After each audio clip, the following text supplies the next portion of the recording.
I want to bring up something because Simpleton brought it to me and Barry's attention, and we brought it up to Kumo, sort of, about Inno, and it's one of the things, like, you didn't really tell us this part, you had Enno read out the fucking rape comic in VC? What? What the fuck? Hello there, folks. Nerdy John here, and today I wanted to talk about the new Sunny call that was released. Sorry I sound like this. Fun fact: I went to bed early for a 12 a.m. podcast recording with some of my podcast mates, British Runner and Falgi.exe, also known as the Op Block on his YouTube channel. Ended up oversleeping, and unfortunately I missed out on a opportunity to record a podcast. So here I am. It is like, what time is it now? It is like 2 a.m. and yeah, no podcast to record, so figured why not just go solo for a little bit here. But yeah, the a new Sunny call was released. I guess her inner circle decided to have intervention with her. One of them, the one who uploaded this, goes by the name of Romantic Goblin. You can find that on YouTube. The call itself is really pathetic. The other person in the call, besides obviously Sunny herself, was Okumo. That's how you pronounce it, I believe? Okumo. He was the one who was initially running all the defense for her, and has now finally decided to burn the bridge with her, because she went to Just a Robot instead of taking on his advice, because he was the one who genuinely wanted to help the child groomer. Alright. Cindy, do you have an idea of what it is that I wanted to talk to you about? No. No clue? I mean, I can't think of anything that, wasn't already brought up. Well, you talked it in the Copen. You said you watched the Copen C stream and that upset you. I mean, that's what upset me, but I don't know what, Kumo was upset about. Oh, so you didn't finish the Cope and Seethe stream? No, I couldn't. Okay, Cindy. I'll just be blunt with you. I have a problem with how you've effectively lied and have been performative for the last, I don't know, almost month with me. What do you mean? Well, since the moment you got in contact with Jar, you have had a completely different attitude with me, Barry, Goblin, Evan, anyone else you've spoken to in our group, our support group for you. You've had a completely different attitude from what you said in that interview. In that interview, you were not the anxious, paranoid, remorseful SynniBear. You were the SynniBear who's confident and making steps towards repairing her career, rather than bettering herself and making sure she doesn't make the same mistakes again. Now listen, okay, I understand. I understand this video. It's probably going to not be my most popular video. Not just in terms of views, but in terms of opinion. Okumo and the circle that surrounded themselves around Cindy are just, I don't know, it's a little weird. I understand they're not technically excusing her behavior, but the fact that instead of actively condemning her, they're just well, guys, she needs help. We need to be the ones to help her. No, a psychiatrist probably needs to help her, because Cindy has been in an environment where she thinks it's okay for 13, 14-year-olds to be sexual online openly. What's revealed in this call actually is rather interesting. Akumo, throughout this entire call, it seems that he's upset. He's very upset that she went to Jar instead of staying with him, because obviously we all know Jar's ulterior motives when it came to when it came to that video. And it I don't know, it just sounds like he's a bit jealous, if I'm being perfectly honest. Like, he's kind of taking on like the nice guy role, where it's like, listen, he didn't care about you, I cared about you. Like that's the vibe I got from him in that call. Also, too, he just straight up calls Just a Robot a rapist throughout it, which for the group that was arguing, technically, Cinny was not a groomer. It's really fucking hypocritical to do that. I understand you have a hate boner for the guy. I shouldn't care anymore. It was wasted effort, because clearly it meant nothing. And then, oh my god, I'll let you speak after this, but and then, upon realizing that we're upset at you, and that, like, without even trying to understand why, you decide to make yourself the fucking victim instead of trying to communicate with us. You, like, ducked us, and then you refused to talk to any of us unless Goblin was present, because Goblin was being fucking nice to you. But the fact that you had the audacity to make yourself the victim. I've seen your DMs. How are you this dishonest with yourself? You sound like you've genuinely convinced yourself that nobody in this group cared about you. Did we do things that people who didn't care about you would have done? I don't know. Like, if we didn't care about you, like, how do you explain the things we've done for you? And I'm not trying to lord them over your head. I'm genuinely trying to understand how you've come to this conclusion that we just didn't care about you in any capacity. Like, as if my ulterior motives can't coexist with, like, caring. Like, both can be true. I can have an ulterior motive and still care and try to help you. Like, do you have, like, do you have an exclusively two-dimensional way of thinking?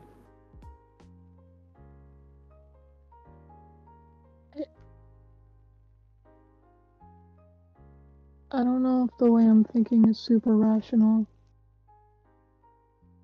I think you're very rational. I think you know what you want, and you've just been lying to me the whole time. I think, actually, Barry put it best. I think you were using us for comfort. And not Evan. Beckett suggested that you were using me, and I kind of believe him with how badly you wanted me to do that stream and then how you reacted poorly after I did it. But Evan suggested to me that you only wanted me to take the fucking brunt of it when you were under the most fire. And I could believe that. Because the fact that you actively ignored my very rational and helpful advice and went to fucking Just a Rapist. This guy who you clearly knew was hitting on you because you... I'm so fucking stupid for giving you the benefit of the doubt. We asked you if he made any passes at you. I actually didn't expect you to be able to list anything off, because you're supposed to be autistic, right, Cinny? How come you gave us, like, anecdotes that perfectly suit, like, make it perfectly clear that you were aware he was making passes at you? And now you're acting uncertain that that was the case. I didn't think it was at the time. At the time, I thought he was just being, like, weird. I didn't think it was, like, an actual pass. Like, I was assuming that he was, like... You're smarter than you're letting on. I thought it was weird. I didn't think it was, like, a flirt. Like... So why was it weird? Because I just thought it was strange to say, because it's just not something you say. They also say he's bigoted, which I haven't seen really any evidence of besides some edgy jokes the dude made in poor taste. But yeah, dude just straight up calls Just a Robot a rapist in the call, and then he explains why he was defending her. Or I'm sorry, I listened to the live stream he had with Beckett on Cope and Seethe, and his logic for the whole defense is a little weird to me, because his logic is that by just saying that Cinny, or however you pronounce her name, they're saying by just calling her a pedo that it doesn't highlight the apparent fact that she's a danger to adults as well, which, I'm sorry, but like, what are adults doing still hanging out with her after like she's been confirmed to be like a groomer and a pedophile? And like, this is the thing, is that I don't think he understands, is that like, adults, depending on who they are, can consent to these types of interactions online. However, no matter the circumstance, children cannot consent, which is why people were harping on the fact that Synni is a groomer and a pedophile. If she was doing this to adults without their consent, guess what?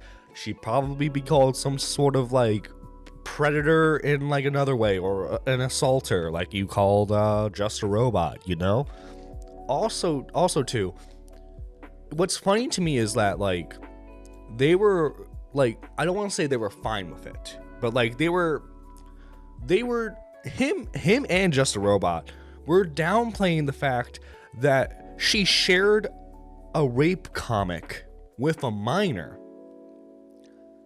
In this call, it's revealed that not only did she share the rape comic, that she also decided to have the minor read the rape comic and wanted their thoughts and opinions on it, and to see if the minor liked the rape comic.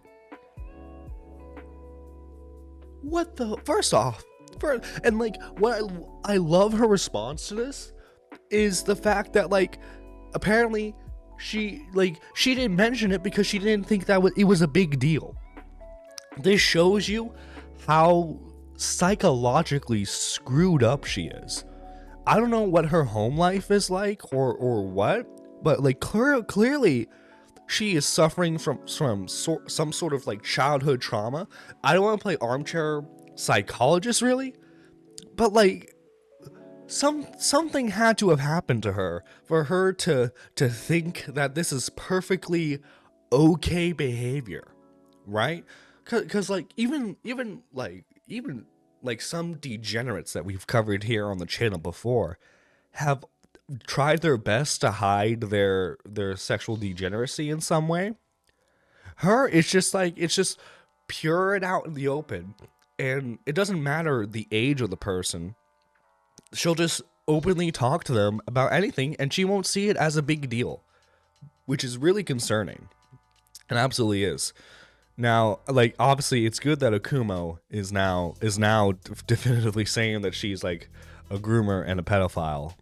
It's just, I don't know, man. The initial support group for her is just super weird. I know Faugi has to feel the same way, because like before I passed out, we talked about it for a bit. And it's just like, I don't know, I get the vibe that like a lot of the men who surrounded themselves with her just wanted to like sleep in her pants, because it's just like, if she was a dude and a dude was caught with this type of material and behavior, I have a feeling there wouldn't be as many excuses. So also too, apparently she released a community post. Synni decided to take down her response video. So she took down the apology video, and then she uploaded the like comeback, here's my response video, and now she's finally taken that down. Here it says right here, I took down my response video. I don't think it's appropriate to leave up. I don't think I was right to make that video. It was way too soon, and I'm still processing what I had done, and I was extremely emotional about the situation. So I put my energy into the wrong things. I was too forced on how hurt I was, and took attention away from the people I had hurt. My priorities have always been in the wrong place, and I recognize that. I was too focused on trying to fix everything instead of working on myself and my mental state. I was in no place to make a response video so soon. The people saying I don't care about what I've done or the people I've hurt are wrong. I simply haven't processed the situation until recently, and I realize now that my actions have traumatized multiple people. I have no way of knowing how my actions have impacted them in the future. I generally don't think that what I've done was hurting them. The fact that I don't recognize that is definitely a problem, and I'm planning on fixing that. I have a huge problem with oversharing extreme, obscene, and grotesque content with people I barely know. One of them being Eno, the minor, and that needs to change. I'm in therapy. I'm considering entering a rehab program. I do generally want to make sure I don't hurt anyone else with my degeneracy. I don't want to make any more victims. This isn't me trying to come back to my platform. I just want to make my intentions known. I took down my video because it was awful, and I'm done blaming other people for where I am. I'm getting help behind the scenes. You're still a groomer. You're still a pedo. And, rotten hell. This is Nerdy John, signing out. Shout out to all the members who make videos like this possible. You guys are awesome. And if you're new to the channel, consider liking the video and subscribing for more content. Signing out.